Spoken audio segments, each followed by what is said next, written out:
All right. Well, I want to welcome everybody to our series, our continuing series of webinars that Best are hosting. I wanted to just quickly go over the format for today. We're going to be talking about all things carbon.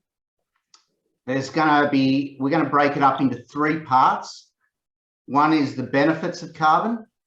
The second part will be what is detrimental to building carbon in our farming systems.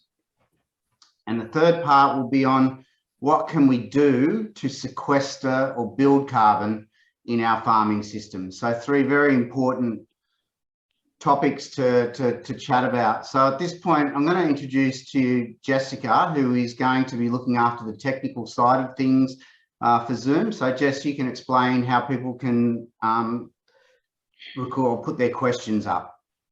Yep, so hi guys, my name is Jess. So yeah, straight away we've got at the bottom of your screen there your question and answers box. So I'll be running that, looking after that.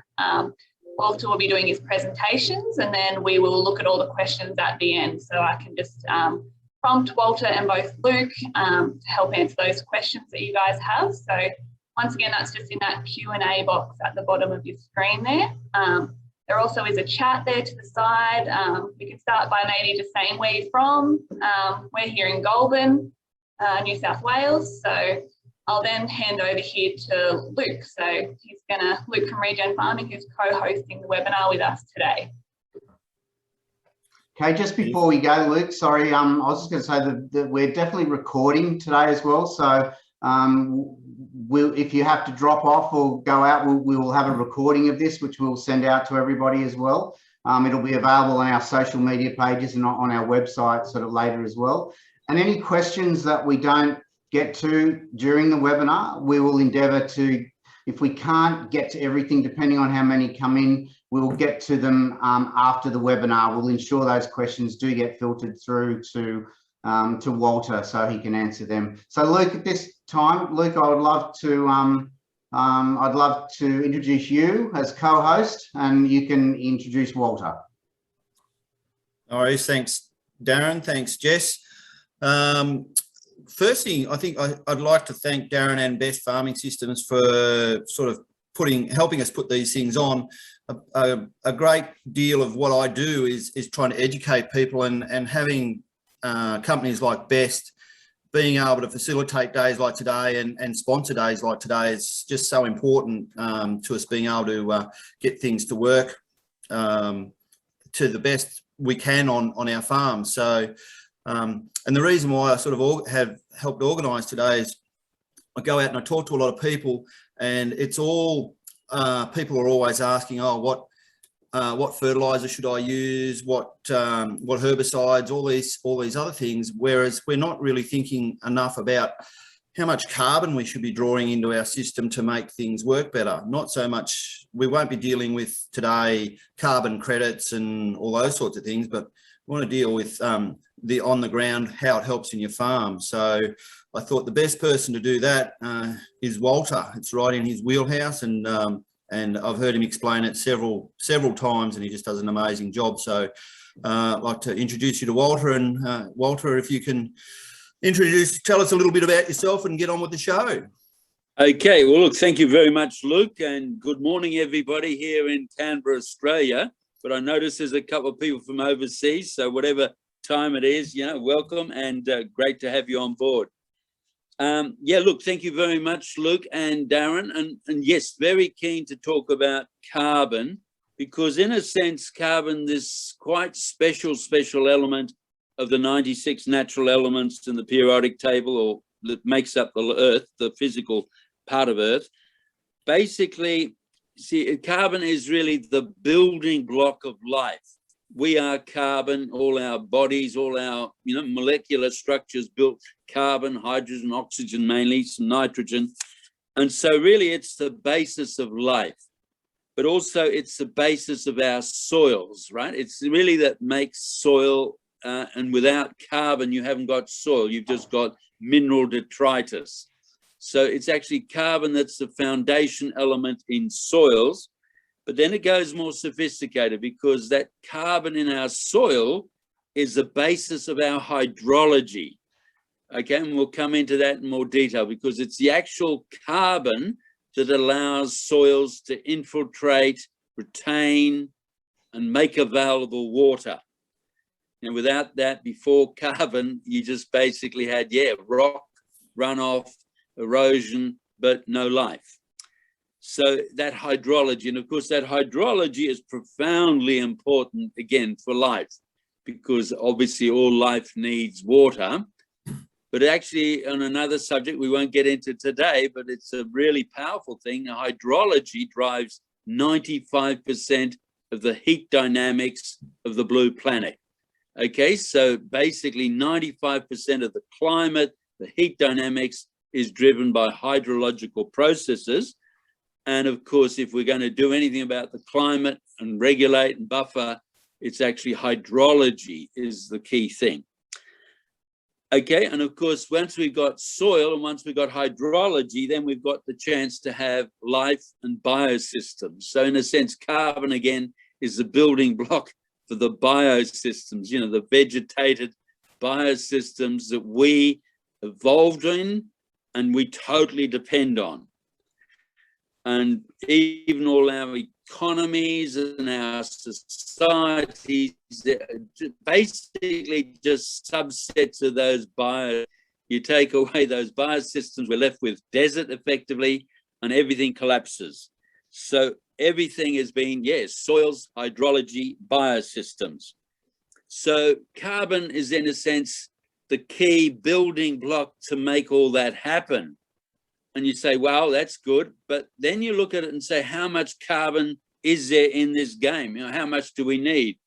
And it's actually very, very small amounts. So it's only 3% carbon in our soil, and we've got a fantastic turnaround. So it's there more or less as a catalyst, building block catalyst to empower and really make all these systems work. And so for us, the key issue then is really, all right, well, how does it function? What is its benefits, as Darren mentioned? And then what is it that we can do to enhance its function and therefore the benefits that we can draw from it?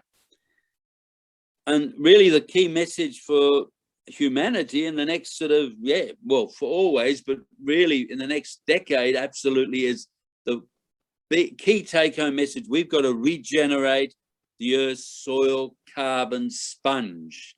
Okay, soil carbon sponge. So that's the actual carbon, but it's also the sponge, the hydrology, and then the life empowering systems from that. And basically that becomes really one of our key points of agency. It's in fact the only agency we have as humans to direct and actually regenerate and modify and buffer the world we live in. When you think of it, we're just organisms on this planet, but we influence this planet directly, primarily through this carbon management. What do we do to that sponge? Do we regenerate it or do we degrade it? And so it's, again, critical, not just as a building block, not just as a catalyst, but now it's our point of agency. It's a point where we can actually manage things for either good or obviously negatives. And so it's understanding what's involved. And we can do that. And I'll turn the sort of thing around so you can see it now. You've turned your mic off, Walter. No, we've lost you. To speak. Done speaking. I've just, okay, can you, you can't see me now. Yeah, we lost you. We lost your video. Okay, hang on. Videos, stop your mic. These videos, stop. Well, how do, oh my gosh. Hang on. That's strange, isn't it? It says, my video is stopped, but it doesn't say how to put it on again. Bottom left hand of your screen, Walter, you should be able to just start it again. Hang on, yep. Well, look, I might leave and just come back in again, right?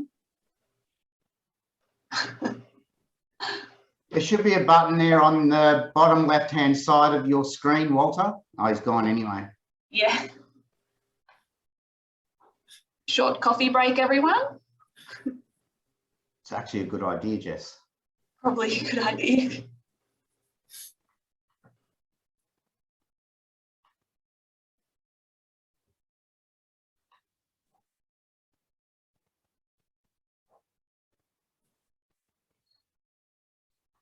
We got you back, Walter.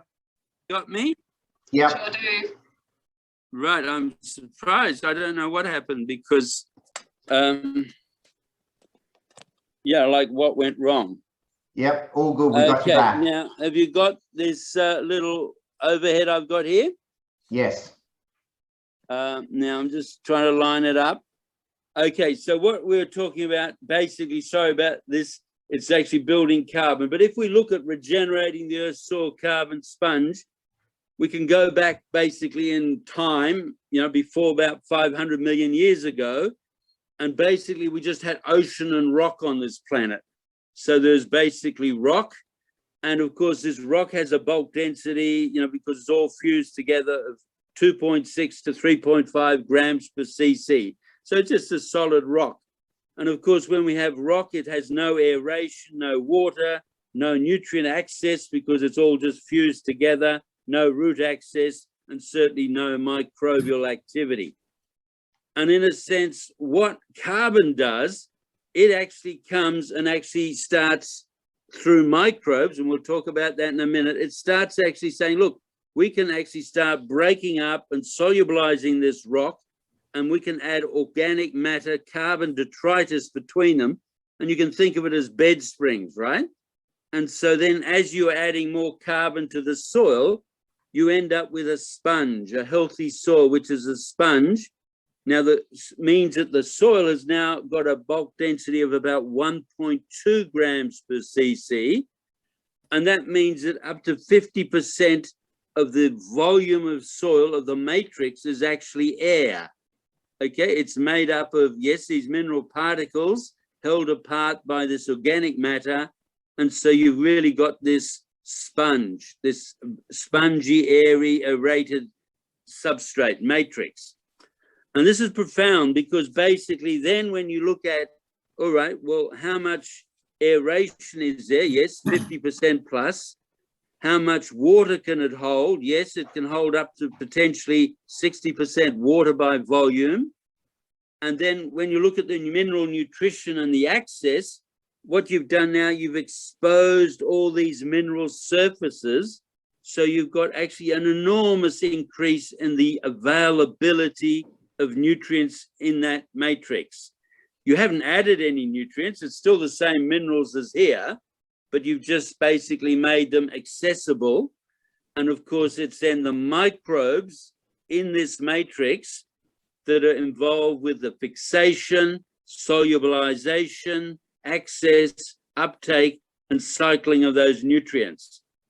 And so by definition, when you bring all those functions together, the microbes, you have biofertility. So, you know, from having a basic and inert material here, just by creating this space, this three-dimensional matrix, you've actually created water holding capacity, you've created aeration, you've created nutrient availability, you've created biofertility, and of course, with that, productivity. Productivity comes in terms of root access, whereas you couldn't get a root into this. Now you've got this very, very conducive environment for roots to proliferate throughout that matrix.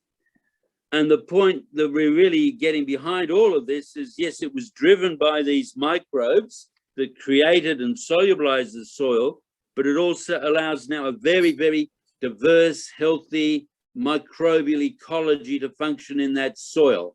And of course, as Bess knows very well, it's that microbial ecology that gives you the whole, obviously, access to nutrition, gives you the whole, basically, resilience to diseases, stress, pests of that plant. So now we've got actually a very healthy soil with very productive, resilient capabilities. I'll turn the thing around again so we can talk. So basically, see, that's the 3D physical structure of soils.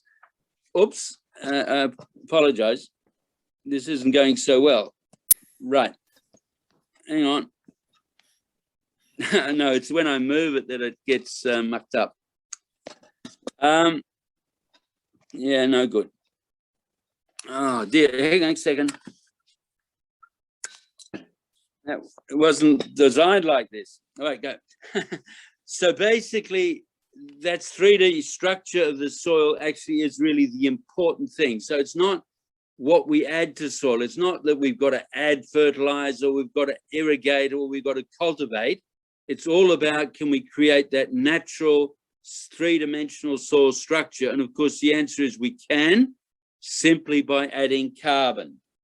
And so that's the powerful message, that carbon is, in a sense, the building block of these soils. And just by creating that soil structure, it gives that soil the biofertility, its productivity. Now, this actually is exactly how the earth or nature created life on land. If we go back 420 million years ago, as I mentioned earlier, we simply just had oceans and rock. There was no life on land. And of course, basically, life depends on nutrients, nutrients becoming very limited in the ocean because of the explosion of life. So there's a very major competitive advantage at getting more nutrients. So basically, microbes sort of came to the decision, hang on a minute, if I go onto the land, if I solubilize nutrients directly from the rock, I can get more nutrients. And of course, it was the fungi that were then able to grow from the ocean edge onto the rock, solubilizing that rock, getting nutrients. But then very quickly, they learned to form symbioses with algae, because algae can produce sugars as photosynthesis. The fungi can't do that. We can't do that. But the combination of algae and fungi could then operate independently, solubilizing nutrients. And of course, they were then the first autonomous life form on land. And these, of course, are the lichens that we have all around us, and they're still there, solubilizing rock, wood, mineral materials, and basically creating organic detritus. And it's this organic detritus from these microbes that is actually the thing that is the building block of this soil carbon. So it's really the organic detritus that actually constitutes the carbon. And of course, as you build organic matter, as you build microbial activity, you're building carbon. And in a sense, that's the thing that gives you your 3% carbon. And of course, it can go higher. As the soils develop their carbon content, of course, they can hold more water. They can then support bigger plants. And then very quickly in the Carboniferous, you know, after the lichens had started, we evolved and we went from the actual lichens to mosses and liverworts and ferns and cycads and gymnosperms and angiosperms. We had a rapid evolution of vegetation on the planet, biosystems, plant life extended all over the 14 billion hectares of land on this planet. And then in a space of 100 million years, the whole thing had been turned into actually a very productive carbon-rich forest. And so it's really carbon that then created the terrestrial biosystems we depend on, the soils, the hydrology, and of course, the habitat that we evolved on. So really, it's that message that it's carbon is the building block of life. Carbon is, in a sense, the catalyst of life. And of course, it's our agency, because through the microbes, we actually manage that carbon. We can actually enhance it or we can degrade it. And in a sense, we've got to now look at our agriculture to see, well, what is it doing? Is it actually enhancing that carbon or is it degrading that carbon? Because in that process, we govern whether we have aeration, whether we have water, whether we have nutrient availability, whether we have rootability in that soil, whether we have productivity, and whether we have resilience. And all those values, of course, are what we're looking for in farming. you know, like we need these things from our soil, but they all come back to this simple element carbon, but specifically the soil carbon sponge. You know, like how well have we got that sponge functioning in our soil? And again, when you come back to, well, answering that question, it all depends on the microbes, the microorganisms in that soil that are producing that carbon, rebuilding that sponge.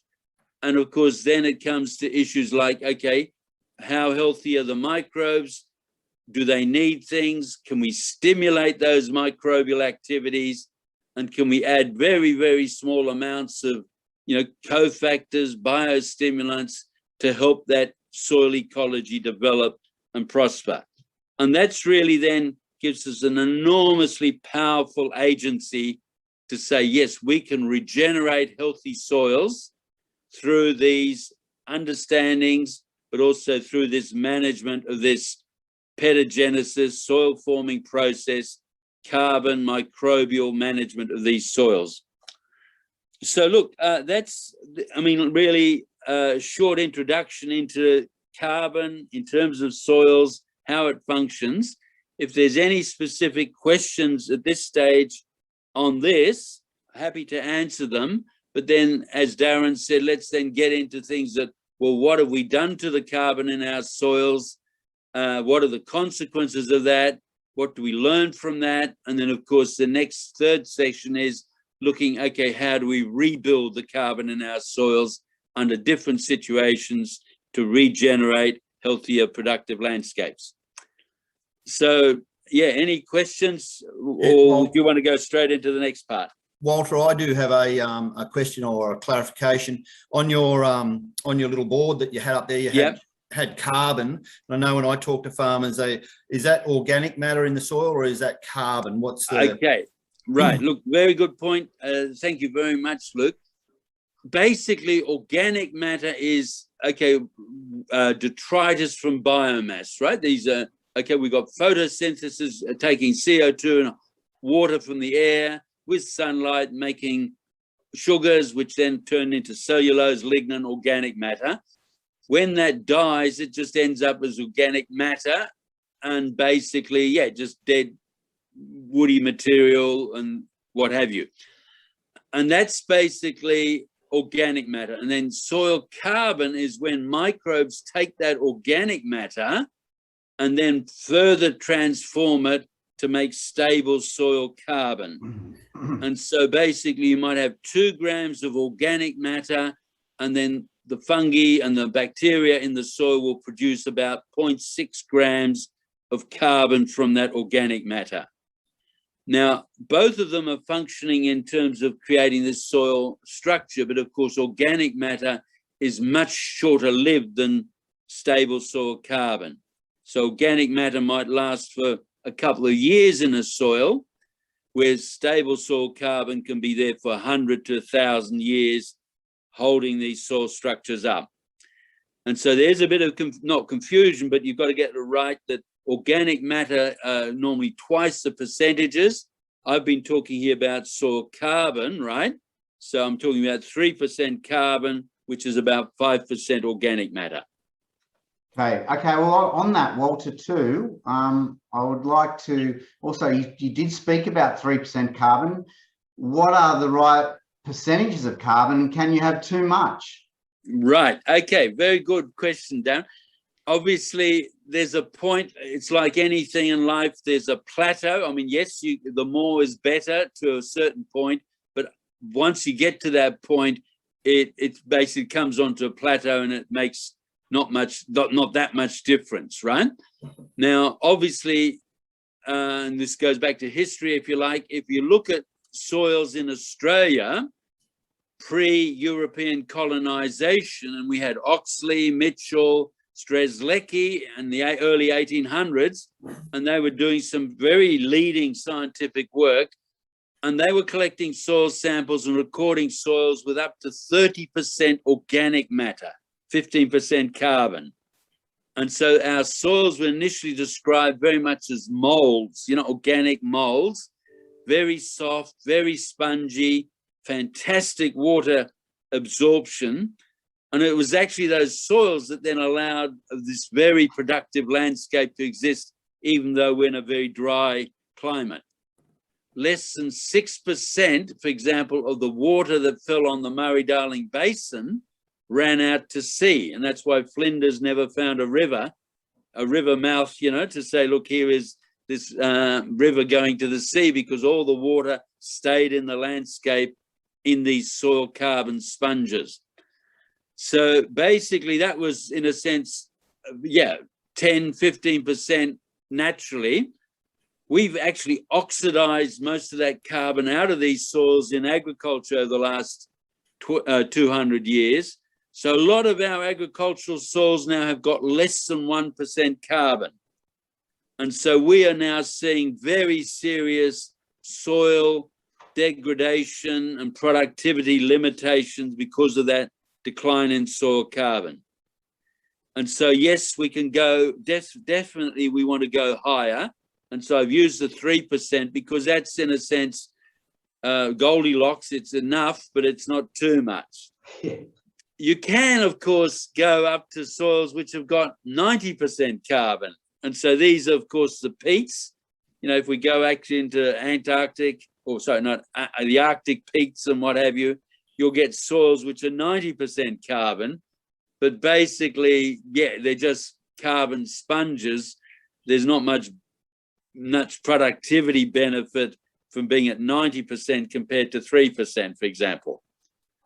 But look, if we can get, and let's just be realistic in farming, and that's why I use 3%. If we can go to, say, from the 0.5% where a lot of agricultural land is now up to 3%, then we are really getting some of these big dividends in terms of hydrology, aeration, rootability, nutrient availability, productivity, resilience, right? So we're coming to the sort of, I mean, it's not the top of the plateau. You can go higher. Good garden soils can go up to 8-9% carbon. But if we can get farming soils at 3%, we are turning around productivity in this country. Very good. Jess, is there any other specific questions, or do you think we should move on? There's a question here from Simon that kind of relates to the first part. Just can you talk a little bit more about the fungi and algae roles? Okay, well, look, basically, petagenesis, the formation of soils and therefore life on land, was driven initially by these fungi and algae, these mates getting together to make lichens and solubilizing rock. And of course, that's still going on everywhere. And if we go to really degraded sites, arid sites, mining wastes and stuff, it's exactly the same process. This was 420 million years ago. We don't have to wait that long. We can accelerate it. We can actually drive this accelerated petagenesis within 5 years to basically start forming soils through these processes.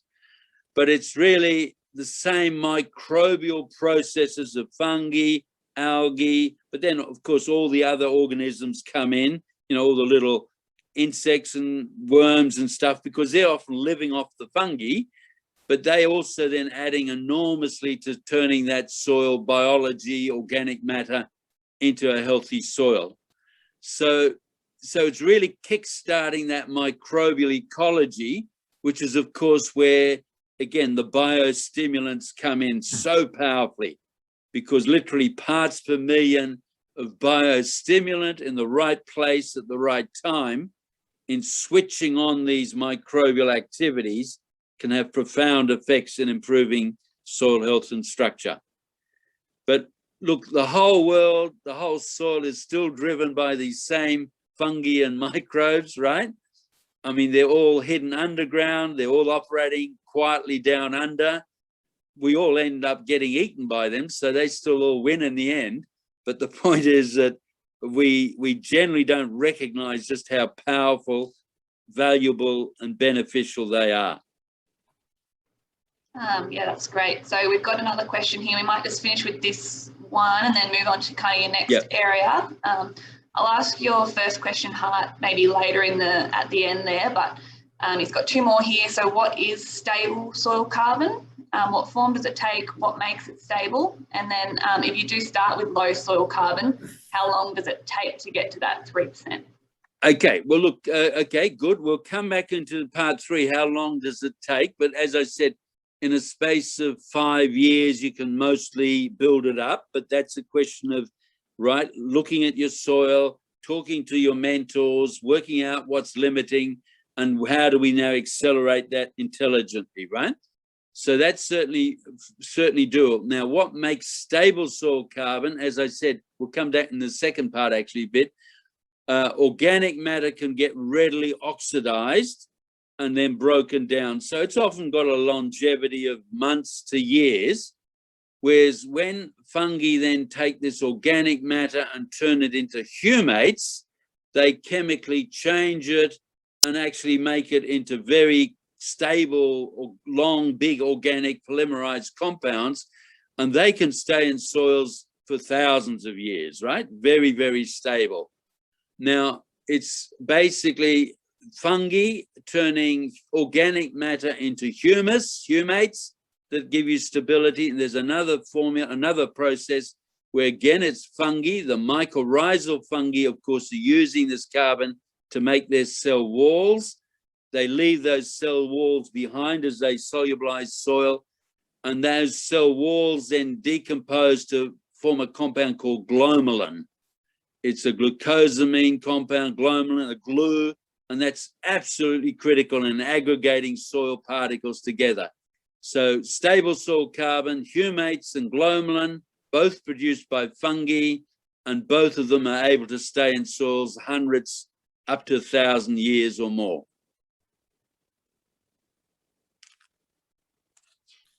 Excellent. All right, Walter, I think, yeah, we'll leave that questions there and we'll get on with the next section. Yep. Okay, look, and this is a question now of what is detrimental to building soil carbon? And we've already more or less touched on it, and we'll go a bit further in basically the next section as well. See, so it's a question always of, okay, here's the process of forming soil carbon or plant matter getting turned by microbes into basically stable soil carbon. But there's also, of course, processes that break carbon down in soil, right? So it's not like a diamond, or even diamonds aren't forever, but it's not there forever. But it's a question of, okay, what is the processes of forming, and are those forming processes dominating the actual destruction? And the destruction of carbon comes very simply from its oxidation, right? Oxygen is an extremely reactive material. I mean, we need it to breathe, that's wonderful, but the point is it is reactive, oxidative, and it can break down carbon molecules. And so it's this balance between the carbon formation through what we've talked about, and then the process of carbon oxidation, turning cellulose, lignin, biomass back to CO2 and water. You know, that's the oxidation process. And again, it's very simple that basically if we have management practices on our land, you know, in our agriculture that is very oxidative, then we will be burning off carbon and going back from that 3% back to the 0.3% levels. And in that process, we'll be actually degrading that soil structurally, but also in terms of its biofertility. And eventually, if we keep on going, we just end up back with mineral sand and desert. Okay, so the whole process of desertification isn't due because of drying. I mean, it does compound the drying, but actually it's the oxidation of carbon. Then the soil can't hold any more water. And if it can't hold any more water, it dries. And of course, then can't support vegetation. And we turn back to desert. So we've got this petagenesis, which is soil formation through storing carbon in the soil, as we saw. And we've got the reverse process of oxidation, desertification by taking carbon out. And when we look at our agriculture, and this is really the crunch now, when we look at our agriculture and look at all the processes that we've used, we've basically used these oxidative processes to drive all our industrial agriculture. So when we clear land and when we burn the land, we're obviously oxidizing. Burning is oxidation, right? So we're burning all this carbon from the cleared land. When we cultivate our land, we're obviously coming in mechanically with fossil fuels, which is oxidizing the fossil fuels, but we're then also oxidizing the carbon in the soil because we're exposing that carbon to air, to oxygen, and its breakdown back to CO2 and water.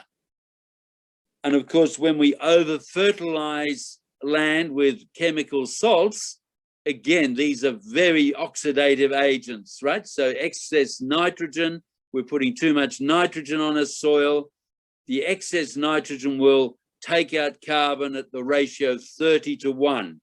So 1 gram of extra nitrogen will take out 30 grams of extra carbon from that soil through its accelerated oxidation reaction. When we use biocides on a soil, that's all our insecticides, fungicides, weedicides. You see, when we use those biocides, we kill all those microbes in the soil that actually are forming the stable soil carbon, and again, massively oxidizing. When we over-irrigate soils, I mean, there's no problem, soils need water, but basically if we over-irrigate, flood them, again, we create anaerobic conditions that kill off a lot of the organisms that are forming this soil carbon. And again, we leave then, once the water drains, in a very oxidative environment, right? So again, we're losing soil carbon from oxidation. And then, of course, the last one in this list is when we bare fallow soils. If we leave soils bare, exposed, without plants, there's no carbon fixation. You know, there's no plants taking CO2 and water from the air and fixing it. And of course, we're starving the microbes in that soil. And again, that's accelerating oxidation. So if we look at our industrial farming over the last 10,000 years, it's all been based on actually mining our soil carbon, mining our soils through these oxidative processes. There's certainly a flush of nutrients as we oxidize because we're killing all that life, and the nutrients that was in that life then become briefly available. So there's a very short-term hit, flush, but long-term we're destroying the structure and the bioproductivity of those soils. And of course, industrial farming has really been based on this oxidation. On average, we are losing 5 to 10 tons of carbon per hectare per annum through our industrial agriculture through these oxidative processes. And of course, it's what's caused all these very well-structured fertile soils to progressively turn into wasteland. So, 5 years ago, we had Syria collapsing. Syria was the Fertile Crescent. It was the cradle of agriculture. 10,000 years ago, it was a beautiful verdant, agriculture where basically wheat and the whole, civilizations, Western civilizations formed from. But it's basically been oxidized back to a desert. And so obviously we had a complete collapse of those biosystems to desert, but of course with that a collapse of the whole societies dependent on those biosystems. And so that's what's been happening all over the world. We are actually mining, extractively, oxidizing, degrading soils all around the world. There's 14 billion hectares of land on this planet, about 1 billion hectares covered with ice. And basically we've turned another 5 billion hectares, roughly 40% of that land, into man-made desert and wasteland through this oxidative process. Okay, half of the agricultural soils that we're now farming are those soils have basically lost half their soil carbon since we started cultivating them. So we've got this massive process of oxidation. The CO2 rise that we're seeing in the atmosphere, and of course it's very real and no dispute whatsoever, we always look at fossil fuels as a cause. Well, no, this stuff, the CO2 was rising from 1750 or so onwards in a massive way, and it's all about soil degradation, agricultural expansion, basically releasing carbon from the land to increase that soil carbon. In the last basically 50 years, of course, we've added to that with fossil fuel emissions, again, oxidation, but the guts of it, the most of it, and the length of it was all governed by agricultural land degradation. So the bottom line is, yeah, we've been actually oxidizing the carbon from our soils. We've been doing that through our industrial agriculture, through all these different oxidative processes. And in a sense, we're now seeing the consequences of that in lost land productivity. And of course, it really comes back to the point, if we want to retain and sustain and regenerate the productivity of that land, we've got to reverse these oxidation processes. We'll come later on into saying how we can do that, but that really becomes the key factor. You know, this balance between oxidation and degradation, and then of course, carbon sequestration, regeneration. So this world has got these two balancing natural microbial processes. And of course, yeah, we have got agency in operating that balance through our understanding and through our wise land management. And again, that's the biggest challenge now for humanity, because it's a case of how do we redesign a sustainable agriculture that isn't based on just extractive mining of our land, because it's finite, we're running out. We've, as I said, created 5 billion hectares of man-made desert. We're adding more to it. How do we actually turn around and rehydrate and regenerate that land, take some of that desert wasteland back into productive agriculture? So how do we do that? And of course, the only way we can do it is as nature demonstrated in the beginning, which is in a sense where we started with petagenesis, with the lichens, with the fungi and the algae. How do we actually accelerate the regenerative processes to rebuild that soil carbon? Now, I'll just turn the thing around again, and I hope I don't lose vision this time. I've got another little overhead here. Can you see that okay? Okay, well, what this one is showing us is actually, it's a simpler hygrograph, right? And it just shows you the power of this oxidation, what happens. Because if we've got a soil, and it's in red now, and if we basically take the carbon out of that soil and we just get a storm event, or just say a 50 millimeter rainfall event, and this is a hygrograph, and this is actually measuring just the water coming off that soil. And obviously you can see that if we've got a degraded soil, we get a storm event, you get this massive flood peak, right? You massive runoff of water, and then very quickly, of course, the water's run off and it drops and we get back to nothing. And so we've actually created a flood, and we've created erosion. We've got a lot of destruction and loss. We've got created risks, and we've actually created costs, because, you know, we're losing soil and destructive effect from this runoff event because we brought that soil carbon level so low. But we've done something much worse than that, because by effectively flooding off this water, by definition, we've also created drought, more erosion, more death, more risk, more cost, because that water that was there in the rain event is no longer, it's gone, it's down the creek. And of course, we've moved this whole system off into a desert environment. Okay, and so basically, this is in a sense what we've done and are doing right across the world on our agricultural soil.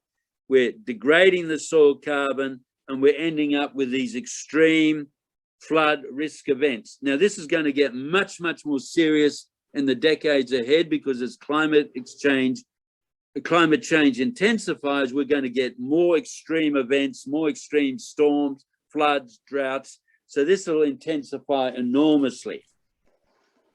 But of Walter, course, sorry to yes? interrupt. Are you able to just zoom your screen back out a little bit? Can't really see the top of the. Okay. Can you see that? Yeah, okay? I think that's much better. That's better. Okay, Thank good. you. Sorry, no, thank you very much. Okay, so again, if you see there's a flood peak, and basically it's flooding, it's then drought as a consequence. We lost the water, we're to desert. And that's when we've basically brought the soil down to, again, 0.3% carbon, for example, or degraded soils. But by bringing that soil back up to 3% carbon level and changing that balance between oxidation and sequestration, we end up with a fundamentally different hygrograph. Like a hygrograph is the flow rate over time. And so instead of having a major flood peak, as we're showing in green here, we're going to sort of, yes, get runoff, but it'll be then buffered because it's going in the soil carbon sponge and will infiltrate and be retained. And basically it'll keep on slowly being in that soil and slowly being released in that soil. So the amount of runoff that we're going to get is fundamentally different. Whereas before we had 80, 90% of it being lost in runoff, now we may have only 10% or 5% as runoff. And 90% will be retained in our in-soil reservoirs. It'll be stored in these soils and it'll be available for the longevity of green growth by these biosystems in this higher organic, higher carbon soil. Okay, and so this is really, I mean, illustrates as a simple hygrograph what we're doing to our landscape and what, in a sense, the detrimental effect has been for losing soil carbon, because we've gone from this resilient, buffered longevity of green growth into this very, very destructive loss of that resource, desertification of that landscape, and of course, loss of productivity. And we always say, look, we need more water, we need more water. It's a drought is a drought. But that's the wrong way of looking at it. We don't have a drought if we have got that water when it does rain stored in our soil. And so the difference between a healthy soil and a degraded soil is fundamental. It is expressed in terms of drought, but basically it's the water that we have, every one of those 100 drops, and it's what we do with that. Do we put it into our soils to sustain longevity of green growth, or do we let it escape? And it's in this diagram that, of course, we're illustrating, yes, we have agency. You know, we control this because we, by simply changing the soil carbon level of our soils, can fundamentally change the productivity of that land and its and its resilience. And this is, for example, in water. And I could draw the similar type of diagrams if we were looking at rootability, or similar type of diagrams if we're looking at nutrient availability. So it's really making that point. Here are the catalysts, the point of agency, and here are the effects and the fundamentally beneficial effects of basically having that carbon, and of course the detrimental effects if we're basically oxidizing that carbon and then losing the water, losing the biofertility, losing the root proliferation and survival. So look, that was really what I wanted to talk about. But again, let's ask some questions and let's have some discussion on any clarifications on that issue. Yeah, so Walter, just a question, couple of questions. We might roll them into one. We'll make this a short question section because we want to get to more questions at the end. But how much fertilizer is too much fertilizer? And also lime and gypsum, is that right? Do they oxidize as well? Thank you very much. I mean, okay, how much fertilizer is too much fertilizer? Well, look, it's a bit like food, right? It's a case of, yes, the right amount, too much, you got problems, too little, you got problems, right? And you really have to, and this is where you guys come in, the people on the ground, the mentors, the advisors. It's really a matter of reading country and going to each of your farmer clients and then looking at what's going on and saying, yes, what are you putting on, how much is optimum, what sort of response are you getting, and when are you no longer getting a response? Are you dangerously perhaps getting too much? We talked earlier before, too much nitrate, it's a bit like, well, it's toxic because basically you're oxidizing 30 grams of carbon for every gram of extra nitrate. So there's no simple number, you know, you got to add so many kilograms per hectare, but you got to look at each situation and saying, look, am I getting enough? As I've illustrated before, simply by improving the physical soil structure, improving the availability within that soil matrix, you can be increasing your nutrient availability 500% without adding anything on. Okay, so it's not just a simple matter of how much I have to add on. Sometimes you don't have to add any on, because by building the soil structure, you're improving that productivity. Yep, fantastic. And another question came in. We're talking about building, opening up the soil structure, like building aggregation. Yep. So I can't remember who it was, but what was the difference of, I think it might have been Tim, in ploughing? Why ploughing is not good and opening up structure is good? Okay, well, look, ploughing is not good because basically what you're doing is you're exposing all that organic matter, obviously, to air, okay? And so then you accelerate the bacterial breakdown of that organic matter in that very high oxygenated environment, and it will just basically, again, oxidize to CO2 and water. It'll give you a short nutrition flush as the bugs that were there before dying and releasing nutrients, but then very quickly that'll get leached or used, and then you've lost it. So it's really exposing it to ultraviolet radiation, which kills the bugs, exposing it to oxygen, which then oxidizes that carbon, and so you're losing carbon by cultivation. But of course, you're also losing carbon in the diesel, you know, oxidizing the diesel that you're using it for. You actually came back to from previously that question about lime and gypsum, and let's make that point too. See, how much fertilizer, how much do you add? Like, take lime, for example. Okay, you say, oh, I've got an acid soil, I've got to add lime to bring the pH back up again. Acidity in a soil is a matter of how many hydrogen ions are in solution in that soil, right? And so basically what you're really saying is, can I reduce the amount of hydrogen ions in solution in that soil? And I'm adding lime to try and absorb some of those hydrogen ions. But you can also, by increasing organic matter in the soil, massively increase the negative charges, because all this organic matter has massive numbers of millions and billions of negative charges on it. And of course, those negative charges absorb the hydrogen ions in solution. And so nature doesn't add lime to neutralize soil. It just produces more organic matter with more of these negative charges, which absorb the hydrogen ions. So you have less hydrogen ions in solution, which means you have less acid soils. Okay, so what I'm saying, here's another strategy in nature to neutralize the acidity in soils, which doesn't cost you anything. It doesn't require you to add anything. And the same goes with gypsum. So look, what I'm saying, there's nothing wrong with lime, but often when you say, look, I have a problem, I have a pH problem, then you can sit down and analyze and diagnose to say, look, we can avoid this problem if, for example, we brought that organic matter level up again, right? Yeah, excellent. And just one from Michael Gooden, flood irrigation. Is that damaging to your soil, like to your carbon? Yes, very much so. Because, and again, you've got to look at each situation. But if you flood a soil, then you basically said, okay, for that period that it's flooded, I've created anaerobic conditions. So most of the beneficial microbes that you were cultivating have died because they haven't got enough air at the time, right?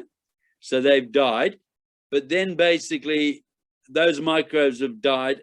And then once the soil drains again, it's often physically collapses structurally, but now you've got basically a mineral substrate that's drained without the microbes to keep the whole structure living and functioning optimally. So in a sense, you're giving it an environmental hit, and then you're starving it, or you're putting it in a starved situation. Same applies when you're fallowing. You know, like if you say, I'm growing a crop for 3 months, 4 months, and then I'll leave it bare fallow for 8 months, that basically, yes, there was life in that soil while the crop was growing and root exudates were feeding the soil microbes, but then they've been in 8 months of starvation, and in that starvation period, the whole soil structure has collapsed, and you're starting off actually from behind the 8 ball again next season. So the whole objective of continuous cover cropping, continuous living plants on a soil is powerful, because that really helps sustain the biological activity, biofertility, etc. Yep, fantastic. I think that would be most of the questions for this section, Jess, you reckon?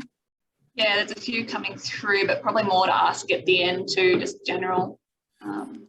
Okay, so now, right, let's get to the business end of it. I mean, it's all business, but the question is, how do we build soil carbon, right? So if we accept that, yep, soil carbon is a foundation building block, and yes, we accept that we need to sort of enhance it. It's bad to oxidize it. Yes, we can see the failure of what we've been doing and the consequences, whether it's hydrology or soil degradation, desertification. So how do we go the other way? How do we enhance it, right?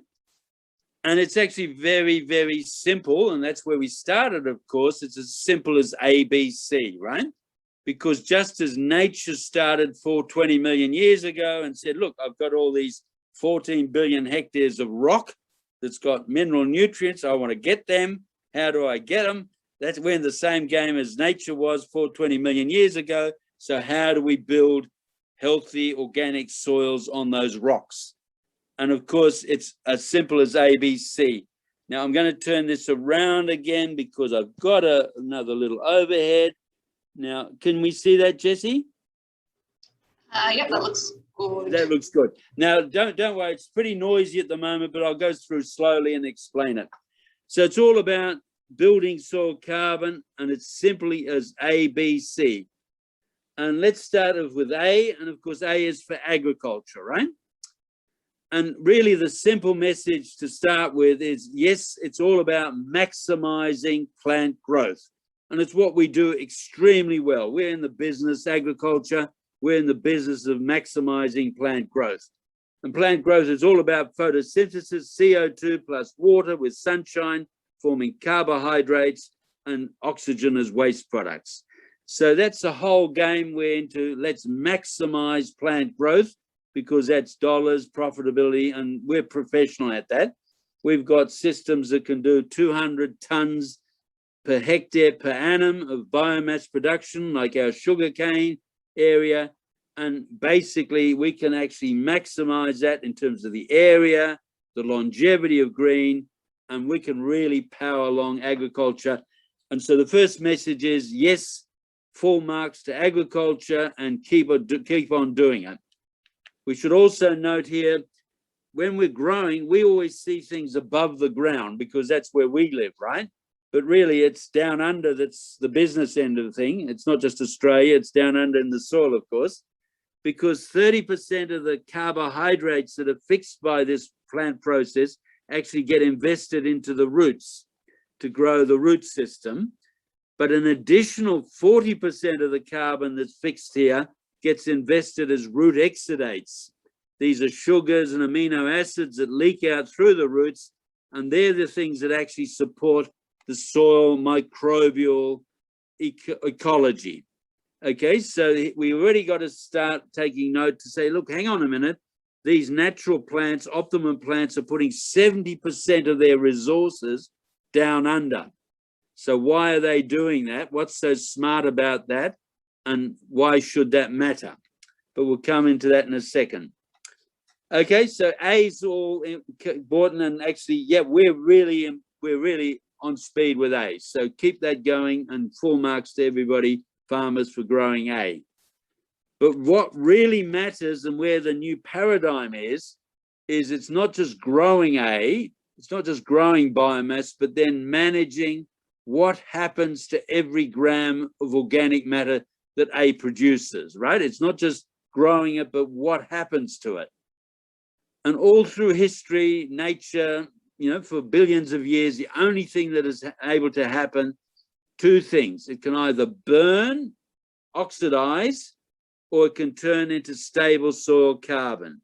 So every molecule of A can either B or C, burn or go into stable soil carbon. Okay, it's got no other choice. You know, that's it. So tough luck. You can either burn, oxidize, or back to carbon. Now, we've already talked about this, haven't we? We've talked about what have we done to destroy what's detrimental to soil carbon. And it's all these oxidizing reactions. And here we are, burning, cultivation, over-fertilizing, biocides, fallowing. And as we sort of said, this is taking out 5 to 10 tons of carbon per hectare per annum from our industrial farmed land. We're basically taking out 120% of A, because we're not just taking out all of this above ground productivity, we're also taking out so much legacy, so much heritage carbon from the soil. And of course, this is turning agriculture and land into desert, which is again what we talked about before. And of course, the hydrograph, we said this is really the path we're on at the moment. So at the moment, we're all invested in A, agriculture, and then B, oxidation. So we live above the ground. We've forgotten what's going on below. So we're basically just in A and B. And of course, that's disaster. And what we've got to now get smart and realize to say, well, actually, as in nature, it's basically putting a significant percentage of A into C, into stable soil carbon building. Now, we're already ahead of the game because we've already got 70% of A down under, don't we? We've got that in the root exudates. And so we can just use these microbial processes to say, look, okay, can I take all those exudates and can take all those roots and I can convert them into humates and globulin, these stable soil carbon compounds that basically are there to build that sponge, to build that structure, right? So the material is already down under for us, and all we need to say is how do we keep those natural microbes stimulated and active to actually turn a lot of this exudate into humates and glomalin.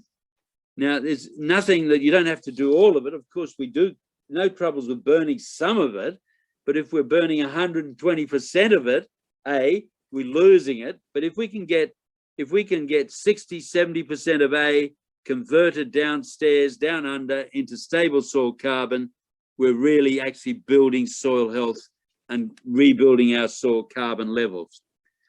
There's another system that actually then becomes very important. There's still a fair amount of A, biomass on the ground. So if we're cropping, we've got a lot of litter, stubble, or if we've got a forest, we've got a lot of litter and stuff.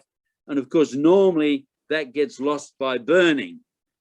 But nature's again evolved what we call these mobile biodigesters. Other people call them animals, herbivores.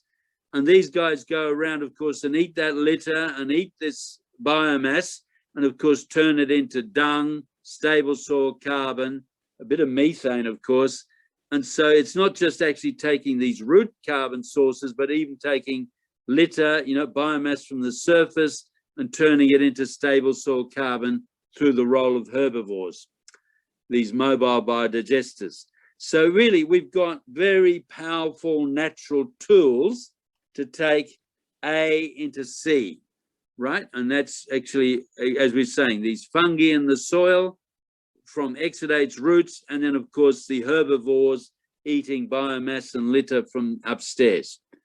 And the whole composting process does the same. All those organisms that are composting organic waste up here above the surface, adding to the same carbon downstairs. And so the whole message is, yes, to regenerate the Earth's soil carbon sponge. And really it's that A, B, C balance, maximize A, and then create an optimal balance between B and C. There can always be some B, there's no problems there, but basically not 100% B. We want at least 60% down in C. And so that really becomes actually the basis of rebuilding soil carbon, regenerating our sponge. And our innovative farmers, and no question, they're doing that through changed practices, and they're sequestering up to 10 tons of carbon per hectare per annum in their cropping systems and in their pasture systems, simply by managing this A, B, and C. And so in a sense, that's available to all of us, is extremely profitable, because all of these things costing you money, right? I mean, you're buying fertilizers, you're buying biocide, you're buying diesel, you're buying irrigated water. And so this is actually where a lot of the farming costs are. And so you can actually eliminate and reduce a lot of those, because by building C, you don't need them. But there's something much, much more powerful than then happens as a consequence of A, B, C. And this is, of course, D, right? Because basically, once you build enough C, you pull in these positive multiplier benefits, dividends from actually the soil carbon, or the stable soil carbon. Because as we've already said in the beginning, petagenesis, if we can basically put 1 gram of carbon into the soil, we'll get a massive hydrological dividend, okay? 1 gram of carbon can hold up to 8 grams of extra water within its own matrix, and up to 20 grams of extra water in that soil structure, you know, that open matrix soil structure that we illustrated before. So we get this massive hydrological dividend, extra water infiltration, retention, availability, longevity of green growth, so enormous productivity. Every gram of extra carbon we can put into our soil at C, we get a maximum dividend in terms of nutritional availability. Again, as we said in the first slide, we expose all those mineral surfaces, so the availability of nutrient can go up 500%. We don't need to add fertilizer because we're making those natural nutrients more available. 80% of the biofertility of soils is actually about the availability of nutrients. It's not how many we've added. So this whole idea, we're adding fertilizer, when you add superphosphate, you're lucky to get 5% of that added nutrient available for plants. 95% of it is basically occluded, locked up. We add nitrogen fertilizer, less than 10% is normally used by plants. The rest is volatilized or leached. And so what we're saying is we don't need to add them. We can actually increase biofertility through C. Every gram of carbon we add through C, we massively increase the root proliferation, you know, the actual bulk density and the rootability of that soil to depth. And again, massively increase the volume of soil resource available for plants. And of course, every gram of carbon we put into our soils through C, we also increase that whole microbial ecology in the soil, you know, the cycling of nutrients, the disease resistance, and basically we're really increasing the whole health and life of that soil. So what we're really saying is that it's these actually dividends D that are extremely powerful, because it's D that gives us productivity and resilience. Okay, we've empowered C. I mean, here's the soil carbon as that matrix, but the dividends come in terms of productivity and resilience. Okay, and of course, as climate change intensifies, we're going to need this resilience, this buffering of those soils more powerfully. But there's also something very interesting is, of course, see, nature grew ever more productive biosystems on all sorts of soils, whether it's volcanic soils, sand dunes, loam, glacial till, it actually ever increased the productivity of its vegetation on those soils by building C to generate D, because it's the Ds that drive the productivity of agriculture, or productivity of A. Okay, if you have all of these dividends, that's all that A or plants need to maximize their growth. Okay, so in nature, A is multiplied and driven by D. Okay, all these things help A. The other thing is, when you have D, you don't have any need for any of these additions in B. You negate your need for any of these additions, don't you? Because why do I need to cultivate when I've got root access to the soil? Why do I need to fertilize when I've got availability of nutrients? Why do I need to use biocides when I've got biological pest controls, fungal controls, disease controls? Why do I need to sort of basically irrigate? So all the needs for B, all the things we're adding and spending money on B, we can minimize significantly through D. So in a sense, D is the basis of resilience. D is the basis of maximizing A, which is the game that we're all about. And D is a basis for minimizing B. And so natural farming systems are really all about this very simple ABC process, right? We want to get the balance between B and C right. If we do that, if we just do that, D comes automatically. You can't avoid it, right? You get basically increased soil carbon, and you're going to go back into more water, more nutrients, better rootability, better resilience, better microbial ecology, better productivities. So you can't avoid D, and therefore you can't avoid becoming more productive for less inputs. So look, this is then, in simple terms, the game. Yeah, how do we actually rebuild soil carbon? It's ABC. It's doing what you're doing really well, but just changing this focus on B and C. And then you just sit back, have a beer, and let D do the work for you. So I'll turn this back around now, and we can sort of have questions or further discussions if we like about that. That sounds nice and simple. Yeah. Have a beer, sit back and watch it happen. Hang on, we've got something a bit. Yeah, okay, no, there was just a message here, right? Yeah. Okay, but look, so it's that yes, it is that simple, exactly, Jesse. Because so look, this is nature.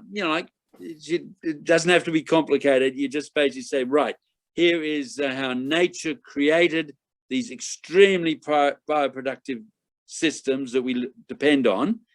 A classic case is, look, let's look at the US prairies, for example. If we go back 9,000 years ago, they were waterlogged glacial till, right? So there's clays and stuff, waterlogged, sludgy, muddy, sticky, compacted glacial tills. And in the space of 9,000 years, this process, A, B, and C, has built the world's most productive terrestrial soils, 10 meters deep, 10% organic matter, extremely productive prairie soils where so much of our food now comes from, right? And again, it's this simple ABC process that has turned those prairie soils into these very, very fertile agricultural ecosystems. And Walter, I love the simplicity of that diagram. It makes sort of so much sense to put it down into layman's terms for people like us. No, well, yeah, no, you're the experts, you're the A's, you see. Okay, but let's come back. This is a good question that Darren's come in, because see, the whole thing is driven, as we were sent by C. We've got the carbon there in C. We've got the humus and the glomin, but we've just got to keep those microbes happy. You see, they're the actual engines. And so now the question is, right, how do we optimize and stimulate and just switch on the optimal microbial activity in those soils to get that C function working? And it's that simple, isn't it? And so then the question is, right, and this is where biostimulants come in. can we actually ensure that everything is optimum at that sea level to form the carbon to give us the dividends for nothing? Yeah. And so the point of agency is, yes, through these intelligent use, strategic use of these biostimulants, can we optimize C to maximize D, and of course automatically maximize A? Yeah, perfect. Very good. Jess, we might get you to start looking into some of these questions, because we've got quite a few rolled in, Walter, so we'll get through as many of them as we can. Please, yeah.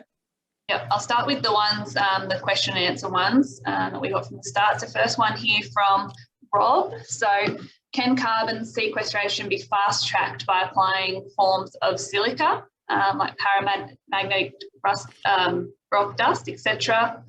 Right. Yeah, start with that. Yeah, okay. So look, in some of our soils, we've had literally hundreds of millions of years of leaching, and then some of them obviously end up with very, very little or no essential trace elements in some areas.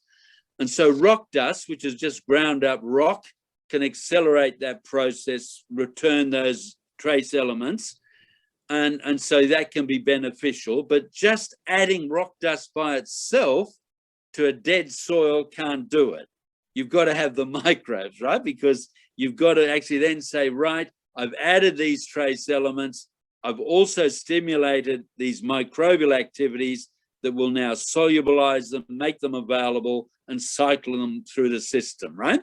So there's no harm in adding rock dust, but as long as you've got your microbial system stimulated as well. Otherwise, you know, you're just trucking rocks onto land, and that's doesn't hurt, but, you know. The other thing is that mostly, though, if you increase the carbon content and remineralize and restructure your soils through that availability, you'll find that mostly where you had nutrient deficiencies, they go away because you're increasing so much more exposed mineral surface to make them available, right? So, for example, we've added superphosphate to our soils for 50 years. We've probably got enough phosphate in most soils to last us for another 300 years. But, and this is a stinger, 98% of that phosphorus in that soil is locked up as iron, aluminium oxides, unavailable to plants by themselves. And the only way we can get access to that phosphorus is through the microbes. Okay, so the microbes are really the key that unlock the vaults to this nutrient that we've invested into our soil. Okay, so basically just by stimulating that microbial activity, we can access more of that reserve of nutrients that's already in our soils, and of course then achieve biofertility without adding more. Yeah. So with rock dust, same thing applies. Definitely in soils, some of Australia's soils, there's no question. We had little desert, for example. This is CSIRO back in the 30s. And yeah, we had to come with copper, molybdenum and things. And we had to add those trace elements because they weren't there. We've got a similar thing with selenium. You know, again, like these are essential things, parts per billion. But if they're not there, yes, we can add them. But always we add them with the microbes to make them available. Right. Yeah. So Rob also did say that you do need to have that ideal makeup, like your cations and anions. So yes, like calcium. So what you're kind of saying is, yes, you can have those things, but you know, soil biology and microbes is what kind of drives it. And let's take that further. Thank you, Rob, because it's that cation and all those balances and ratios, calcium, magnesium, etc. And nature does that exquisitely. I mean, that's what the microbes are doing. They will, if there's too much, they will park those nutrients on surfaces, you know, and then use them when they need it. But they'll make sure that there's not excessive levels in the soil solution, because if it's in the soil solution, it risks getting leached and lost. And so the microbes are actually regulating that space exquisitely. Yeah. Right. I've got a question you go, Luke. that has been emailed through to me prior to today. I've got some farmers, they'd love to do some cover cropping, but they don't feel that over the summer that their environment can can sort of Sustain cope it. with having a summer cover. Is there, like, can we feed the biology over summer, like Okay. after we've taken our crops off? Look, thank you very much. This is a powerful question, and you wouldn't have seen it yet in the literature because it's developing. But we're working actually in Andhra Pradesh in India with Vijay Kumar, and well, not him, but there's 800,000 women farmers, poor women farmers there, and they've developed a thing called Pre-Monsoon Dry Seeding, right? And it's a paradox because what they're doing is they're pelleting seed, and we've been working with them for 2 years, and they're pelleting seed with organic matter, with microbes, with biostimulants in pellets. And they're sowing these seed pellets, right?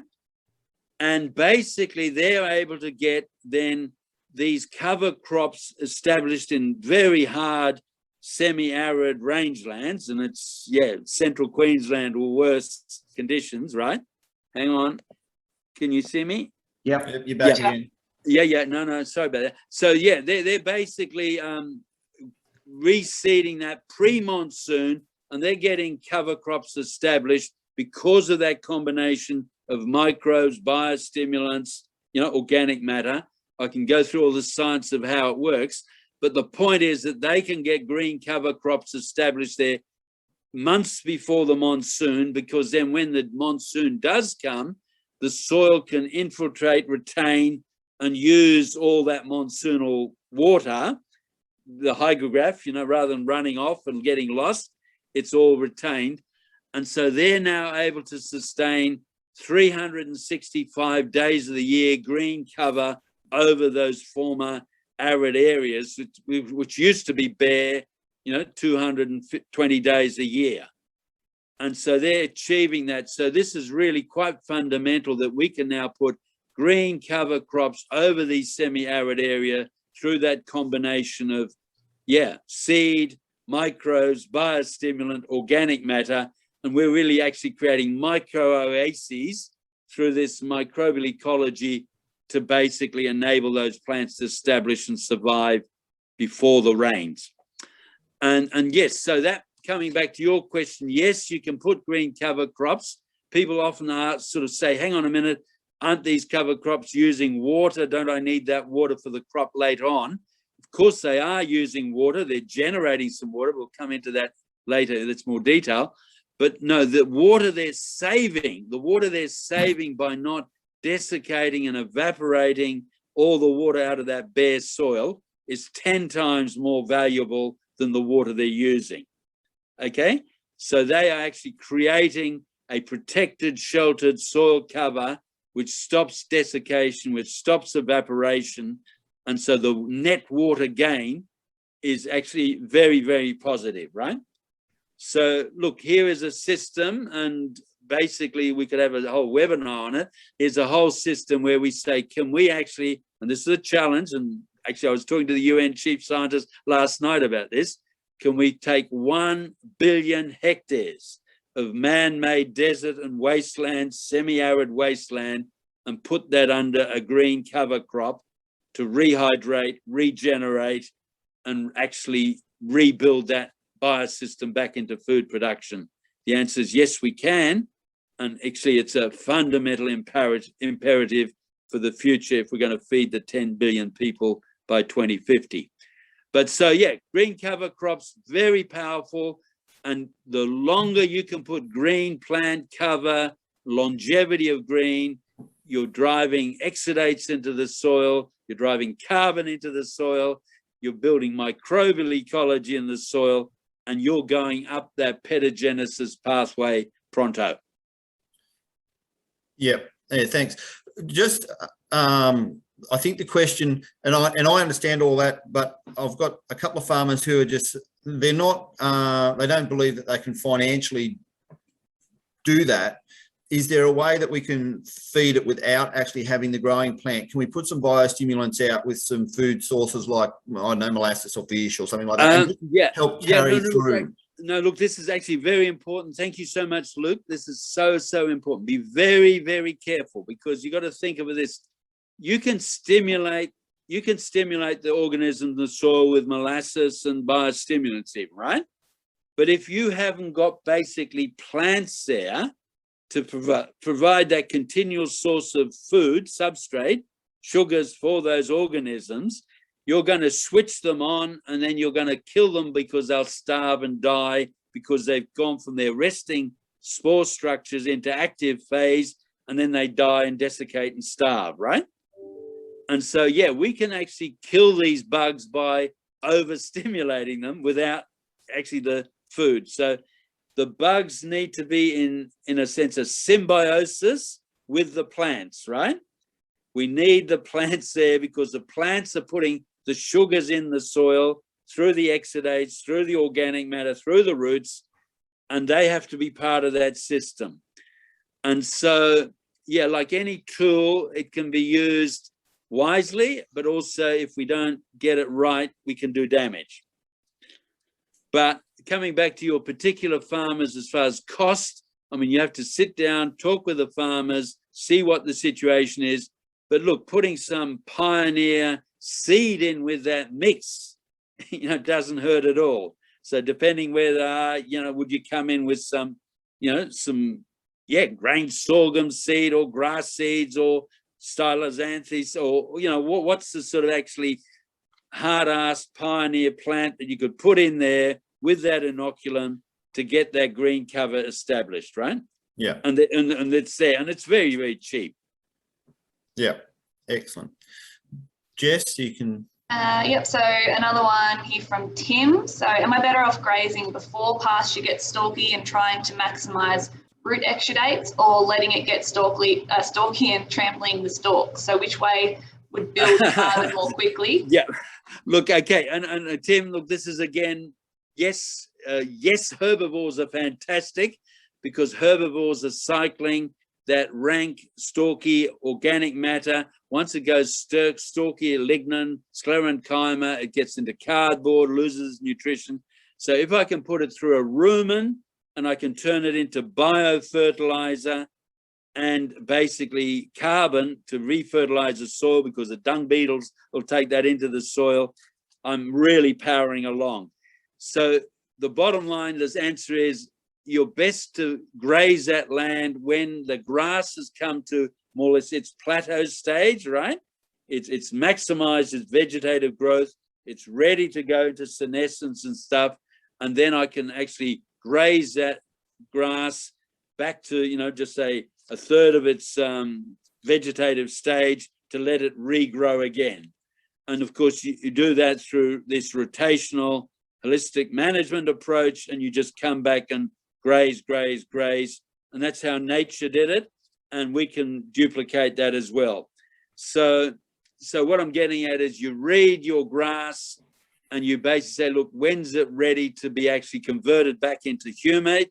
But definitely it's better to be eaten through a rumen and excreted than just trampled. Because if it's just trampled, it basically, it'll sit on the surface as trampling, but most of the carbon then will be oxidized again by microbes, but just microbes that break it down to CO2 and water, and then we lost. But a certain amount of litter on the surface is also valuable because it provides mulch and protection. So it's not good or bad or yes or no, it's a combination, but as much of it as you can get down through excreta back into the soil, biostimulant, biofertilizer, soil carbon, the better. Yeah, great. So we did have a few people just, how do you actually stimulate the soil carbon with livestock in general? So a few questions coming in about that, using livestock. Okay, well, look, and this is basically competition with Darren now, because the fact is that, look, in nature, they didn't have BESS, did they? They didn't have biostimulants in a container, but basically the livestock excreta, urine did some of that same function, right? And so in a sense, the best products are there where, I've got a nursery or I've got a crop or wherever, I haven't got livestock, and I'm actually providing that biostimulation through actually these extracts. But yeah, look, so in nature, that excreta is doing a lot of that biostimulation. That doesn't mean that you can't do better or more with, biostimulant in pastures as well. But basically, yeah, look, see, like we're all trying to optimize this ABC natural process. There's various pathways into it. Don't beat yourself up if you're only 80% there. Get away from being 10% there. If you're up 70, 80, you know, have a beer. Right. Another one here. We do have a few people asking like cover crop questions. We did do a whole webinar on cover crops, so like that might be good for those kind of people to have a look at. It explains a lot, but we'll just kind of stick to carbon here a little bit. Yeah, but if there's one key cover crop question, but I agree. Look, cover cropping, the details, very important. I mean, it's a real frontier area, and as I said, with this pre-monsoon dry seeding, it was real. I mean, look, we've got 400 million hectares of semi-arid rangelands in Australia, and it's an enormously powerful thing for rebuilding resilience and productivity across 400 million hectares of Australia. So, yes, that sort of workshop will be very beneficial. Sure. Well, we can quickly just answer one just more. Yep. So, with the diversity and what types of seed to use and you know, whether it matters what's being planted, I suppose. Yeah, okay, well, look, again, and that's local and that's specific, and of course, you've got to look at what systems you're in. Certainly, look, when I was in the 70s, when I was younger, I was working with CSIRO, Tropical Crops and Pastures, and my project was all about how do I introduce Stylosanthes, which is a tropical legume, pasture legume, into Northern Australia to actually be the clover of the north. And basically, how do I provide the nutrition to these Stylosanthes through my mycorrhizal fungi, right? So I can actually, and we were doing these pelleted sort of projects then. So, hang on. Yeah, sorry again. No, got back. But so look, but it's, I mean, it's specific, but yes, all the time you're saying, look, how do I get a pioneer plant, nitrogen fixing plant if you can, but how do I get a pioneer plant back into this system to then rebuild that root ecology, rebuild that soil ecology, rebuild that carbon. But once you can get that carbon working, then the system, you know, starts turning over and driving itself. Yep. Hey, Jess? right. Yep, yeah, all yep. good. So just another question here on the question and answers. How important is our wetlands in maintaining our small water cycles? Look, the wetlands are critically important because really we've been talking about the sponge and yep, the sponges, but those wetlands are in a sense, yeah, hyposponges, right? And what happened naturally, I mean, classic case, we talked about it, 100 raindrops on Australia and basically 12 out of the 100 raindrops went into our creeks, 86 out of the 100 raindrops were actually in our land, infiltrated into our soils. And then these massive wetlands, we had the Macquarie marshes, the Lachlan marshes, and it's really, these were then infiltration basins. And we kept 96 drops out of 100 on the landscape to maintain longevity, productivity. And of course, what's happened now is we've actually oxidized, degraded a lot of that land, incised a lot of the creeks, drained a lot of the wetlands, and now we're losing 60 drops out of 100 in flood runoff flows, and of course, wasting that water. And so in a dry continent, it's just absolutely stupid and criminal to say, look, we're wasting 60 drops out of 100 because we're not managing the land as we could be and retaining it in the wetlands and the sponges. So definitely restoring upland wetlands, because then you've just got the water, but you've got it at head, and then that recharging, that rehydrating the whole landscape's critically important. Awesome. So another one here, does flood irrigation cause problems if you have high basic infiltration rates, 100 mil, 200 mil per hour, when you have great soil structure? Look, flood, I mean, yeah, okay. Basically, while you've got great soil structure and stuff like that, then the water will infiltrate, permeate down to depth into the subsoils or aquifers, and that soil isn't killed. But it's when you basically get waterlogging and soil structure, decreases, you get waterlogging, then you get microbial die-off, and then you get this issue of slumping. So basically, I mean, like a flood irrigation, like here's a wetland, or here's a valley fill, floodplain, and if it floods and then soaks in and drains, no troubles at all. But if it's sitting there as sort of waterlogged for 3, 4, 5 weeks, then you're ending up actually degrading that whole biology. Great, that was from Stephen. Another one here from Tam. What key activities should we be doing to stimulate microbial growth? Okay, look, very good question. And again, it's site specific. I mean, you got to look, okay, this is so important. You see, we're not actually saying, look, here's a recipe and everybody do this, because this is the blindness of our prescriptions, but no, look, you go to every site, you talk, you look, you observe, you see what nature's doing, and then you come back to ABC, you say, right, okay, what is actually limiting productivity in this site? Okay, what's limiting A?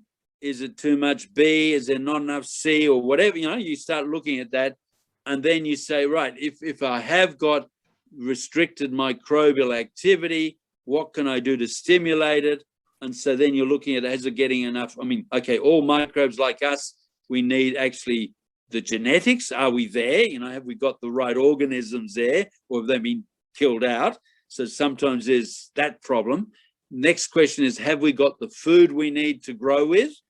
And that's root exudates and the roots and the soil carbon. And the third thing that organisms need is the right, basically, environmental conditions, which is where the biostimulants come in. So can we actually moderate the environmental conditions? But it's basically the genetics, the food, and the environment. They're the three factors, and all living things, us included, live or die on that basis. Yep. I can't hear. Yeah, Jess, your mic. I'm back. Yep, good. So that's good. So what have you found that is stopping people from basically taking up these regenerative practices? Or someone also mentioned on the chat here, what would you say about transitioning from conventional to regenerative? Okay, so what's stopping? Basically, there's obviously enormous inertia in the status quo. There's enormous marketing, because there's a whole lot of billions of dollars worth of, industry saying, look, I want to sell you stuff. So that's understandable. But basically, quietly behind the scenes, there's also tens of thousands of farmers who have got ahead of the game, and they've done all the research and studying, and they're looking and they're experimenting, and they're forming regenerative agriculture groups. So by no means underground, things are changing big time, right? So basically, things are changing. Now, the second part of the question, what would I do to... Sorry, let me find that. I've got to just scroll back up through the question. No. What would I do to stimulate?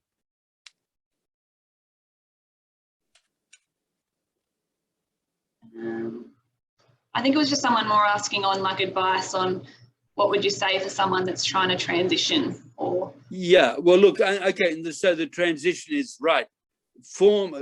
Join regenerative agriculture groups, listen. Don't take anything on prescription, listen, see what innovative neighbors are doing, and then, progressively say, look, can I try that on some of my area, or I will use less here? And it's not a matter of cold turkey. Then the question was the time. How long would it take, right? Transitioning. So it's not, don't go cold turkey. Don't go into any dangerous I'm borrowing $3 million and I'm going to sort of gamble on this season, but just progressively adopt these ABC practices, but mostly in terms of timing.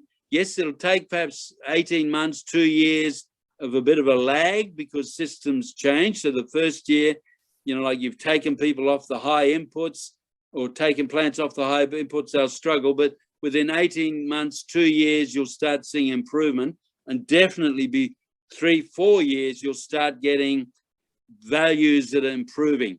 the other thing that's very important there, Jess, is it's metrics, right? Like it's what are we measuring on? If we're just measuring weight of water and cellulose in a crop, yeah, that doesn't really necessarily give you the measure.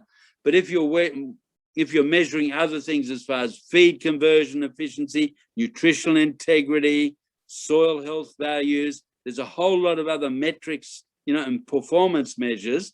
And when you look at a wider range of those performance measures, then you'll start saying, hang on a minute, I'm benefiting, for example, in my water holding capacity. My plants, my whole crops are staying green now for 10 months of the year, whereas before they'd brown off after 5 months. So that longevity of green, for example. So by identifying what are the actual critical performance measures, then all of a sudden you're looking at the thing on a different basis. Yeah, very good. Listen, Walter, we probably need to think about winding up now. We're probably at the limit, but I've just got one last question here that just came in. We might make a really quick answer. It says, is adding biochar amendment that is nearly pure carbon direct to the soil a good option? Well, look, yes, it doesn't do any harm, you know, just adding another biochar. It's got a lot of surface area, but quite frankly, for the energy and the cost of basically making the biochar, transporting it, adding to the soil, I would argue in 99% of cases, you do better just using in situ, growing plants, and then using these microbial and biostimulant processes in situ, rather than here's another product that I've got to produce, transport, buy, and put on. Yeah, okay, all right, good answer. Now, I think it's time, we don't know, we'll just have to check whether there's a few more questions there, but any we don't get to, we'll make sure we send on to you, Walter, as well. And please, happy to respond to them, and then, yeah, because that's valuable, and then follow on, okay, well, where's the next information needs and how do we pitch the...